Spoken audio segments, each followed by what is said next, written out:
ನಮಸ್ಕಾರ. ನಾನು ನಿಮ್ಮ ಅರುಣ ರಾಜ್ಪೂತ್. ಸದ್ಯ ಈ ವಿಡಿಯೋ ಮಾಡೋದಕ್ಕೆ ಸಾಕಷ್ಟು ಬೇಜಾರಾಗ್ತಾರಂಥದ್ದು. ಇನ್ನು ನೀವು ನೋಡಿರ್ಬೋದು, ನಿನ್ನೆ ಆನೆ ದಾಳಿ ದುಬಾರಿನಲ್ಲಿ ನಡೆದಿದ್ದು. ಈ ಆನೆ ದಾಳಿಯಲ್ಲಿ ಒಂದು ಮಹಿಳೆ, ತಮಿಳುನಾಡಿನ ಒಂದು ಮಹಿಳೆ ಕೂಡ ಸಾವನ್ನಪ್ತಾರೆ.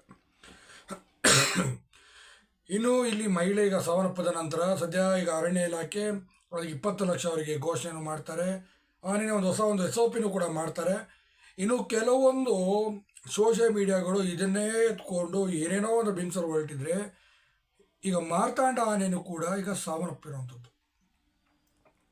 ಈಗ ನಿನ್ನೆ ಮಹಿಳೆ ಬಲಿಯಾದರೂ ಮಾರ್ತಾಂಡ ಆನೆ ಮೇಲ್ ಬಿದ್ದಿಯಾಗ ಸಾವನ್ನಪ್ಪಿದ್ದು. ಕಂಜನ ಆನೆ ಮಾರ್ತಾಂಡ ಆನೆ ಕೆಳಗೆ ಬಿಡಿಸ್ಬಿಟ್ಟಿತ್ತು. ಇನ್ನು ವಿಚಾರ ಏನಪ್ಪ ಈಗ ಬರ್ತಾರದು ಏನಪ್ಪ ಅಂದರೆ, ಸದ್ಯ ಮಾರ್ತಾಂಡ ಆನೆ ನಿನ್ನೆ ಅದು ಇಂಜೂರ್ಡ್ ಆಗಿತ್ತು. ಅಂದರೆ ಮೇಲಕ್ಕೆ ಎದಳಕ್ಕೆ ಕೂಡ ಅದಕ್ಕೆ ಸಾಧ್ಯವಾಗ್ತಿರಲಿಲ್ಲ. ಮಾರ್ತಾಂಡ ಆನೆಗೆ ಮೇಲೆ ಎದ್ದು ಬರೋದು ಕೂಡ ಸಾಧ್ಯ. ಯಾಕೆಂದರೆ ಕಂಚನಾನೆ ಕೆಳಗೆ ಬೀಳಿಸಿ ಅಷ್ಟರ ಮಟ್ಟಿಗೆ ಭಯಾನಕವಾದಂಥ ಇದು ಮಾಡಿಬಿಡ್ತು, ದಾಳಿ ಮಾಡಿಬಿಡ್ತು. ಈ ದಾಳಿ ಮಾಡಿದಂಥ ಸಂದರ್ಭದಲ್ಲಿ ಕಂಚನಾನೆಗೆ ಮೇಲೆ ಎದಳಕ್ಕಾಗ್ತಿಲ್ಲ. ಅಲ್ಲ, ಮಹಿಳೆ ಸಾವನ್ನಪ್ಪಿದ್ರು. ಮಹಿಳೆ ಅಲ್ಲಿ ಮುಗಿದಿತ್ತು, ಮಹಿಳೆ ಕತೆ ಮುಗಿದೋಗಿತ್ತು.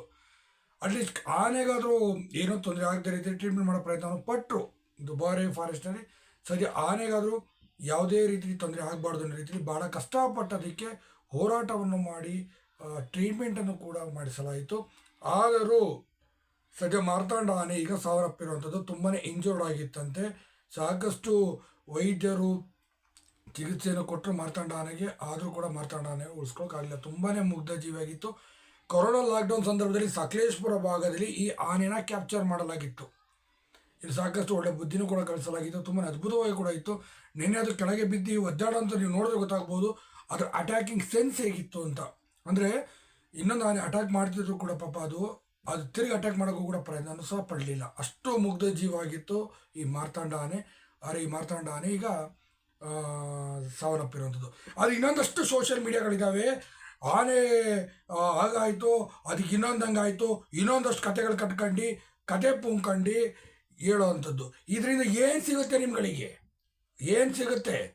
ಅಲ್ಲಿ ನಡೆದಿರೋದೇ ಅದು ಆಗಿರೋಂಥದ್ದು ವಿಚಾರ ಒಂದ್ಸರಿ ಹೇಳಿ ಬಿಟ್ಬಿಡಿ. ಅದನ್ನೇ ಹೇಳ್ಕೊಂಡು ಲ್ಯಾಕ್ ಮಾಡ್ಕೊಂಡು ಅಲ್ಲಿ ಅವರು ಆನೆ ಮಾವುತರುಗಳು ಕಾವಾಡಿಗರು ಸಾಕಷ್ಟು ನೊಂದಿರ್ತಾರೆ. ನೀವುಗಳು ಕತೆ ಮೇಲೆ ಕತೆ ಕಟ್ಕೊಂಡು ಪುಂಕೊಂಡು ಹೋಗ್ತಿರಲ್ಲ, ಏನು ಅನ್ಸಲ್ವಾ ನಿಮ್ಗಳಿಗೆ? ನಾಚಿಕೆ ಆಗೋದಿಲ್ವಾ?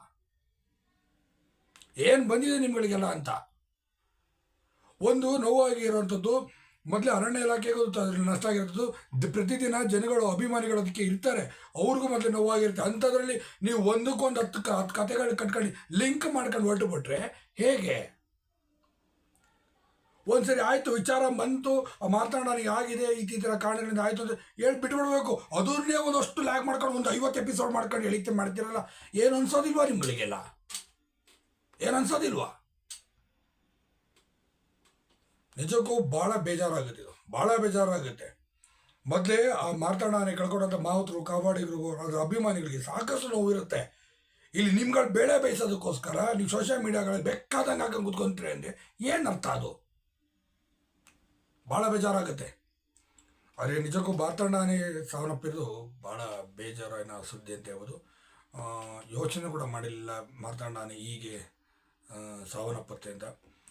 ಅದು ಚಿಕಿತ್ಸೆ ಫಲಕಾರಿಯಾಗಿ ಮೋಸ್ಟ್ಲಿ ಬದುಕೊಳ್ಳುತ್ತೆ. ಅದು ಅಂಥ ಮೇಜರ್ ಇಂಜುರಿ ಆಗಿಲ್ಲ ಅಂತ ನಾನು ಹೇಳ್ತಿದ್ರು. ಅದೇ ಮೇಜರ್ ಇಂಜುರಿ ಆಗಿಲ್ಲ, ಬಟ್ ಕೆಳಗೆ ಸ್ವಲ್ಪ ಏಟಾಗಿದೆ, ಕೊಂಬಲೆಲ್ಲ ಚುಚ್ಚಿರೋದ್ರಿಂದ ಕಾಲೆಲ್ಲ ಒದ್ರಿಂದ ಸ್ವಲ್ಪ ಏಟ್ ಆಗಿದೆ ಅಂತ ಹೇಳಿದರು.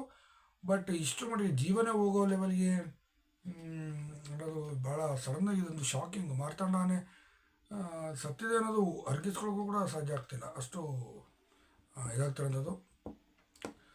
ಹಾಗಾಗಿ ಏನೂ ಮಾಡೋಂಗಿಲ್ಲ. ಮಾರ್ತಾಂಡ ಆನೆ ಆತ್ಮಕ್ಕೆ ಶಾಂತಿ ಸಿಗಬೇಕು. ಮತ್ತು ಆನೆಗಳಿಗೂ ಒಂದು ಮನಸ್ಸಿರುತ್ತೆ, ಒಂದು ಪ್ರೀತಿ ಅನ್ನೋದಿರುತ್ತೆ, ಭಾವನೆಗಳಿರುತ್ತೆ. ಅದನ್ನು ಕಟ್ಟಾಕುವಂಥದ್ದು, ಜನಗಳ ಮುಂದೆ ವರ್ಷಾನುಗಟ್ಟಲೆ ಪ್ರದರ್ಶನ ಮಾಡೋವಂಥದ್ದು, ಬಿಸಿಲನ್ನೆಲ್ಲ ಮಳೆಯನ್ನೆಲ್ಲ ಜನಗಳಿಗೆ ಅದು ಎಂಟರ್ಟೈನ್ ಮಾಡಬೇಕಾಗಿರುತ್ತೆ. ಅದಕ್ಕೆ ಫೀಸ್ ಒಂದಿಷ್ಟು ಫಿಕ್ಸ್ ಮಾಡಿರ್ತಾರೆ. ಅದಕ್ಕೂ ಸಾಕಷ್ಟು ನೋವು ಇರುತ್ತೆ. ಆ ನೋವನ್ನು ಹೇಗೆ ಅದನ್ನು ಸಿಟ್ಟನ್ನು ಒಂದೊಂದ್ಸರಿ ಎಕ್ಸ್ಪ್ಲೋರ್ಡ್ ಆಗಿಬಿಟ್ರೆ ಈ ಥರ ಆಗುತ್ತೆ. ದಯವಿಟ್ಟು ಆನೆನೂ ಕೂಡ ಒಂದು ಜೀವ, ನಮ್ಮ ಥರ ಅದಕ್ಕೊಂದು ಜೀವ ಇದೆ ಅನ್ನೋದನ್ನು ಎಲ್ಲರೂ ಕೂಡ ಮನದಲ್ಲಿ ಇಟ್ಕೊಂಡು ಸ್ವಲ್ಪ ಆನೆಗಳಿಗೆ ಅಂತರ ಕಾಯ್ದಿರಿಸ್ಕೊಳ್ಳಿ. ಮತ್ತು ಸಾಧ್ಯವಾದಷ್ಟು ಆನೆಗಳನ್ನ ಪ್ರದರ್ಶನ ಮಾಡೋದನ್ನು ಸಾಧ್ಯವಾದಷ್ಟು ಕಡಿಮೆ ಮಾಡ್ರಪ್ಪ. ಅರಣ್ಯ ಇಲಾಖೆಯವ್ರಿಗೆ ಅಷ್ಟೇ ಹೇಳೋಕ್ಕೆ ಸಾಧ್ಯ, ನಾವು ಇನ್ನೇನು ಹೇಳೋಕ್ಕಾಗಲ್ಲ.